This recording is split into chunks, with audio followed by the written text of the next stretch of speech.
Ако денес прашаме некој од постарата генерација дали го препознава Скопје, со сигурност ќе ни рече дека не. Градот е навистина изменет. Но уличките низ просторот, кај многу од нив ја навраќаат разгледницата на градот години наназад, пред земјотресот.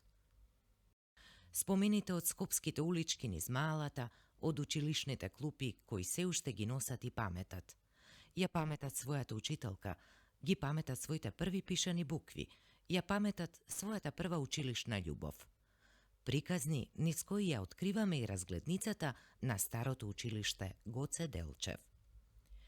Наголот меѓу Гоце Делчев и уличката 8 ударна бригада, до земјотресот се издигаше великолепна зграда со богати фасадни елементи.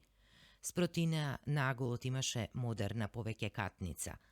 Нејзината фасада беше мошне богата со архитектонско-естетски елементи, во што имаше интересни детаљи, кои напоменуваа на јужната фасада на офицерскиот дом. Зградата имаше мал двор, заграден со ограда од ковано железо. Во приземните дуќански простори имаше продавница која граѓаните ја викаа дипломатски магазин. Во неа имаше од пиле млеко, но немаше ни фирма, ни име. Беше од затворен тип. Тоа е времето на купонскиот систем. Тука некаде беше и специјализирана продавница за ловечки реквизити Ловец, а до неа, од памтивека, најпрвин во еднокатна зграда, а потоа доградени дваката, е Друштвото на писателите на Македонија. Тука беше и зградата на Тањук, а веднаш до неа прекрасниот објект на основното училиште Гоце Делчев. Тој импозантен и монументален објект, што се протегаше на двете улици, Васил Главинов и Гоце Делчев, за жал веќе не постои. Архитектот ја искористил шансата да се докаже како извонреден уметник и изградил прекрасна архитектонско-естетска композиција.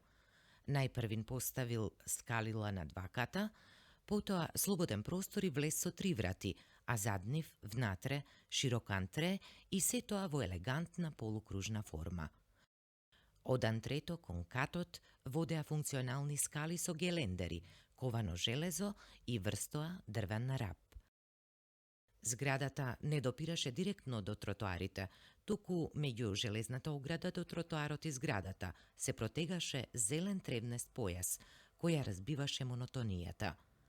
Во високиот сутерен, долго по ослободувањето, работеше градската библиотека.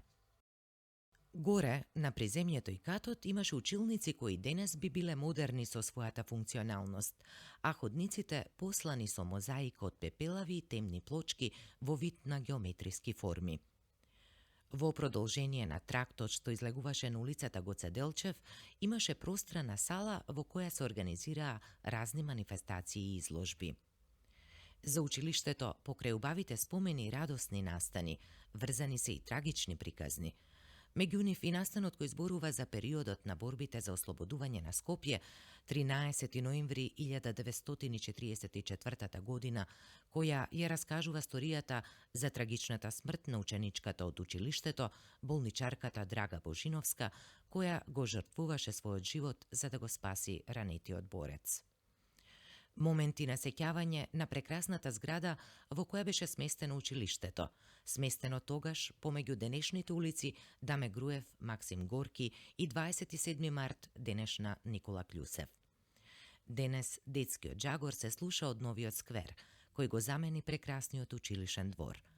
Во близина се уште е Друштвото на писатели на Македонија, легендарната кафеана Кајоле, која и денес ги собира на дружба скопските боеми, просториите на швајцарската амбасада, како и популарниот Кастон паб. Спомени, историја, прекрасни, но и трагични моменти кои го одбележиле битисувањето на основното училиште Гоце Делчев. Се плетеа и се уште се нижат училишни истории кои завештуваат идни спомени на успешни генерации пред себе, кои се должат пред се на авторитетни и одговорни наставници, кои сведочат со својот вложен труд и многу љубов кон децата, градејки ги во идните најдобри генерации. А приказната продолжува и натаму, со нов детски џагор и жар за подобра иднина. Основното училиште Гоце Делчев и ќе биде врежано во меморијата на минатите, сегашните и идните генерации, кои понатаму ќе раскажуваат приказната за Гоце како светла приказна за нашиот центар, за нашиот град.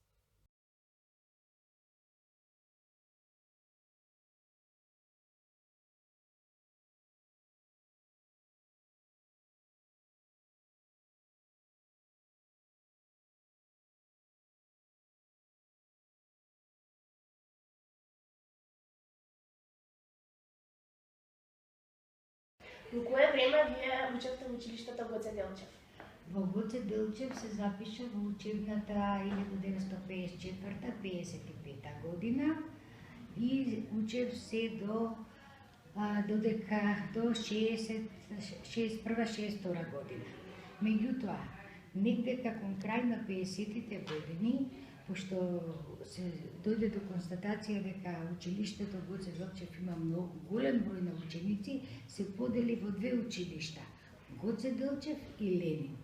Јас паднав во Ленин да завршам осмолетка.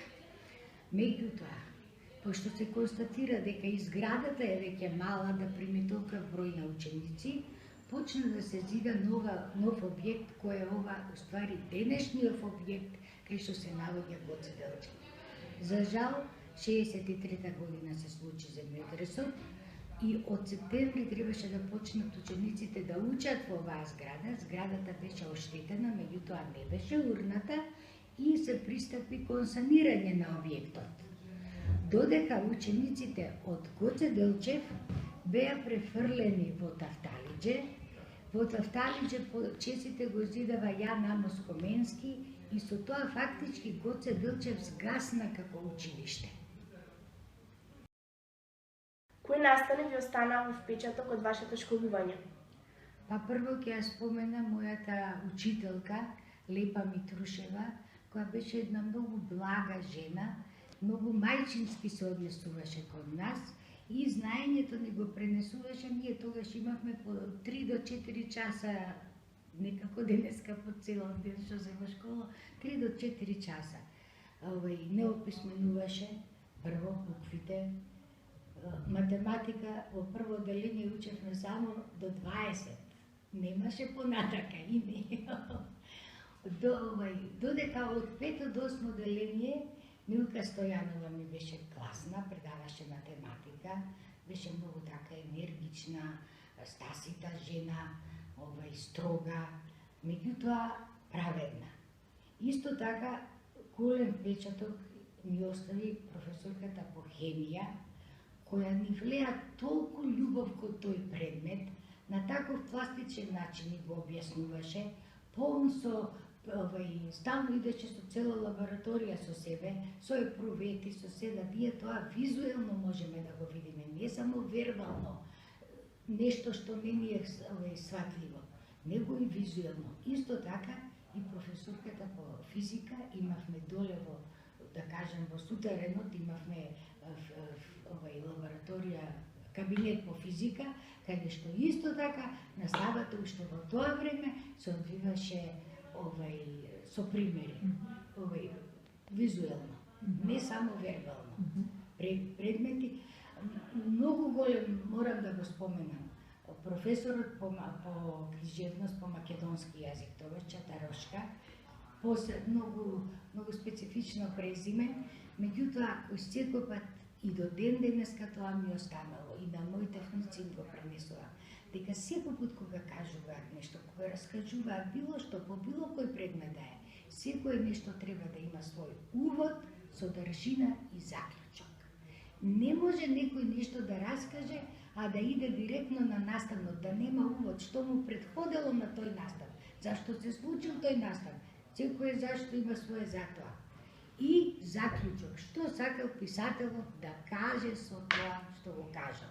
Дали е расказ, дали е роман, се едно.